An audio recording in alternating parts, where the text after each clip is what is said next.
It's the Alex Audio.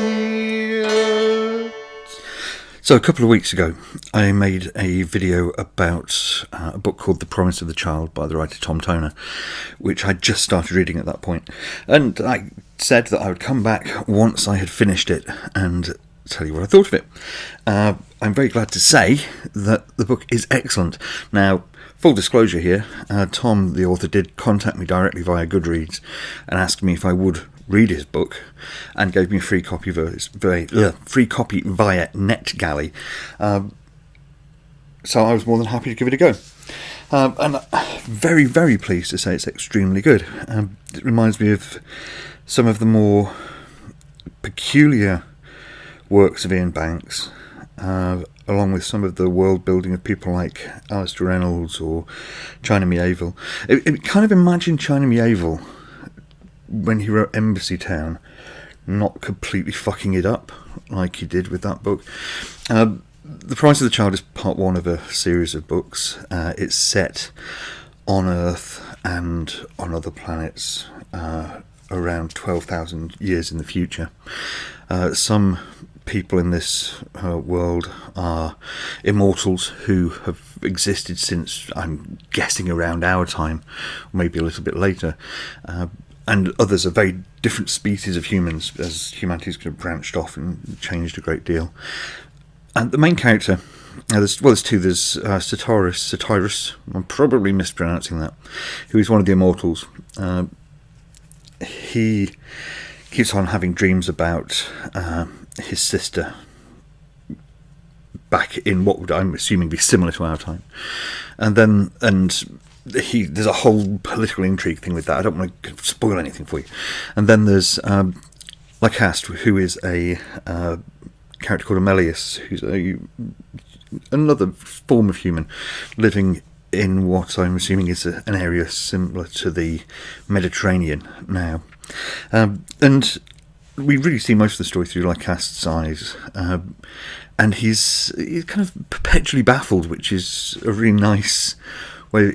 He's kind of like a useful idiot. He's portrayed by some of the characters. And he does seem to get used by people a little bit.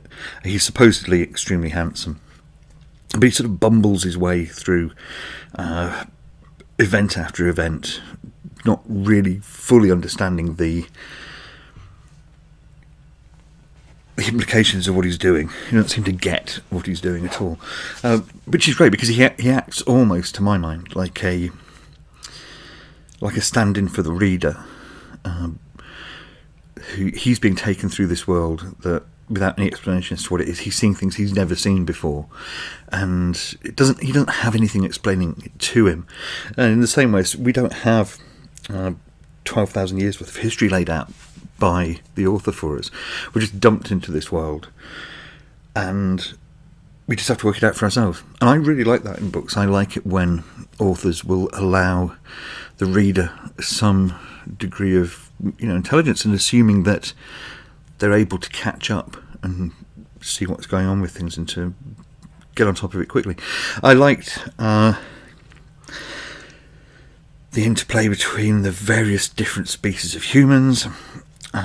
There's a slowly building plot throughout it, and really some of the criticisms I've seen of it have said that the book's very slow moving. But that's not a bad thing as far as I'm concerned. It slowly builds up and starts to build towards a climax in a way that you don't really see coming. And I think, again, it's down to Lacaste, the main character, who doesn't really understand what's going on around him, doesn't understand the weight of the events around him. And it just kind of creeps up on him. He just stumbles into this finale. It's the first part of a series of books, the Amaranthine Spectrum, I believe is calling the series. The next one is at the publishers now, and is hopefully due to be released early next year, I believe. And then the follow-up to that is a bit further down the road, and I'm not going to say anything more about that one. But anyway, I can strongly recommend it.